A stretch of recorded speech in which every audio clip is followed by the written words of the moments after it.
Hi guys! In this video, you're gonna learn how to use the split screen feature on your Android phone. So, split screen on Android refers to the feature that allows you to view two applications on the same screen simultaneously.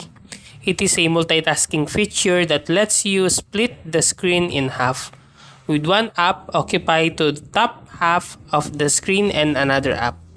So, to activate it, just go to your settings and then search split screen or swipe for split screen and then activate it. So, to use it, just swipe up with two fingers from the bottom of the screen in portrait view or from the side of the screen in landscape view. Swipe again to switch application.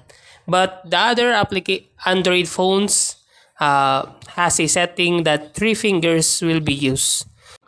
So that's how to use the split screen feature on your Android phone.